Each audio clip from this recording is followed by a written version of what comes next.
बिरसा आर्मीचा विराट long march. प्रलंबित मागण्यांसाठी तळोदा तहसीलवर धडकला जनसागर. आदिवासी समाजाच्या विविध प्रलंबित प्रश्नांकडे शासनाचे लक्ष वेधण्यासाठी बिरसा आर्मीच्या वतीने लक्कडकोट फाटा ते तळोदा तहसीलदार कार्यालयापर्यंत 13 किलोमीटरचा विराट लाँग मार्च काढण्यात आला.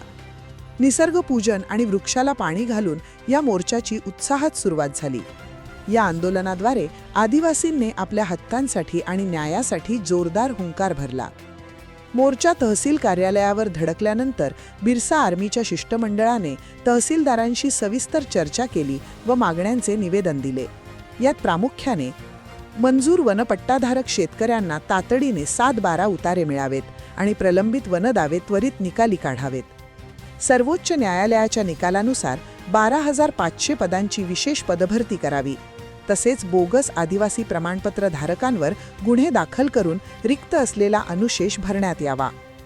पेसा अंतर्गत आदिवासी बहुल भागातील सर्व रिक्त पदे तातडीने भरली जावीत. शासकीय आश्रमशाळांमधील विद्यार्थ्यांचे मृत्यू, मुलींसोबत होणारे गैरप्रकार आणि मूलभूत सुविधांचा अभाव यावर गांभीर्याने उपाययोजना कराव्यात. ठेकेदारी पद्धत बंद करून स्थानिक स्तरावर भोजनाची व्यवस्था करावी. महसुली दर्जा व प्रशासन. जिल्ह्यातील वनगावांना महसुली गावांचा दर्जा द्यावा. तसेच गेल्या 7 वर्षांपासून रिक्त असलेली पोलीस पाटील पदे तातडीने भरली जावीत. वाढत्या महागाईच्या पार्श्वभूमीवर सर्व पिकांना हमी भाव मिळावा. आगामी जनगणनेत धर्मरकान्यात आदिवासी असा स्वतंत्र उल्लेख असावा आणि आदिवासींच्या आरक्षणात इतर कोणत्याही जातीचा समावेश करू नये इत्यादी विषयांचा समावेश होता. ग्रामीण भागातील रस्ते, आरोग्य, शिक्षण आणि पाणी पुरवठ्याच्या सुविधा केवळ कागदावरच दिसतात किंवा अत्यंत निकृष्ट दर्जाच्या असतात. भ्रष्टाचाराच्या किडीमुळे कल्याणकारी योजना खेड्यापाड्यांपर्यंत पोहोचत नाहीत, अशी टीका यावेळी आंदोलकांनी केली. पारदर्शक कारभार करून मूलभूत सुविधा तळागाळापर्यंत पोहोचवण्याची मागणी बिरसा आर्मीने केली आहे. हजारो समाज बांधवांच्या उपस्थितीनंतरही हा मोर्चा अत्यंत शांततेत पार पडला. मोर्चेकऱ्यांसाठी पाण्याची सोय आणि आपत्कालीन परिस्थितीसाठी ॲम्ब्युलन्सची व्यवस्था करण्यात आली होती. पोलीस प्रशासनाच्या वतीने देखील चोख बंदोबस्त तैनात करण्यात आला होता. या विराट मोर्चामुळे आदिवासींच्या प्रश्नांकडे शासनाचे लक्ष वेधले गेले आहे. आता प्रशासन यावर काय पावले उचलते याकडे सर्वांचे लक्ष लागले आहे. ब्युरो रिपोर्ट, आपला खबऱ्या. आज आपल्या विविध प्रलंबित ज्या मागण्या आहेत, या प्रलंबित मागण्यासाठी आपण आज हा लाँग मार्च काढला.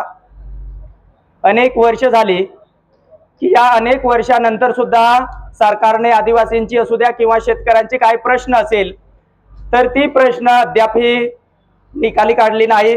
मग त्यामध्ये आपली ही 3री पिढी आहे. या 3ऱ्या पिढीनंतर सुद्धा जे मंजूर वनपट्टे धारक आहे त्यांना अद्यापही 7/12 मिळायला पाहिजे होते, ते 7/12 अद्यापही मिळाले नाही. कमीत तरी 70 ते 80 वर्ष झाली. आता बऱ्याच लोकांना वनपट्टे मिळालेले आहे, परंतु 7/12 साठी आपण प्रतीक्षेत आहेत.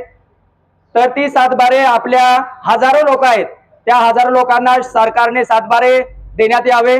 तसेच जे प्रलंबित वनदावे आहेत, ती प्रलंबित वनदावे ही निकाली काढावी आणि मंजुरी देण्यात यावी. अनेक वर्ष झाले की राज्यामध्ये कमीत तरी आदिवासींची लाखो पदे रिक्त आहे. हजारो नव्हे तर लाखो पदे आहे. मग त्यामध्ये पेसा भरतीतली असू द्या किंवा इतर सर्व विभागातील लाखो पदे आदिवासींची आहेत, ती पदभरती झाली पाहिजे.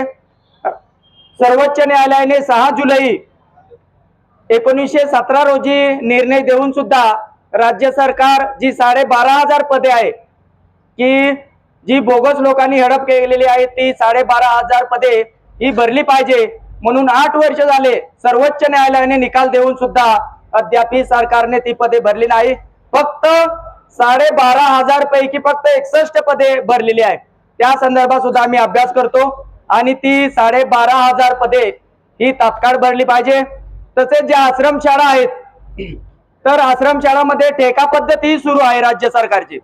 की ठेका पद्धत म्हणजे काय, तर एका ठिकाणी नंदुरबारहून जेवण तयार केलं जातं आणि ते जेवण बनवल्यानंतर प्रत्येक आश्रमशाळा असेल त्या आश्रमशाळेमध्ये ते जेवण वाटप होतो परंतु आम्हाला ते पूर्वीसारखं होतं की स्थानिक ठिकाणी भोजनाची व्यवस्था ही सुरू केली पाहिजे, कारण 3 ते 4 वाजेपासून ते जेवण तयार केलं जातं. विद्यार्थ्यां पोहोचेपर्यंत ते जेवण तिथं खराब होतं आणि मग त्यासाठी स्थानिक ठिकाणी भोजनाची व्यवस्था राज्य सरकारने दखल घेऊन घ्यावी.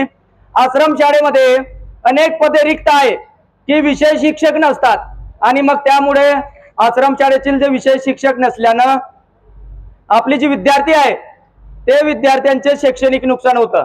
विषय शिक्षक अनेक माझ्याकडे तक्रारी येतात संघटनेकडे, आम्ही सरकारला वारंवार पाठपुरावा करतो, पण रिक्त पदे जी आहे ते राज्य सरकार अद्याप भरत नाही. ती पदे भरली पाहिजे.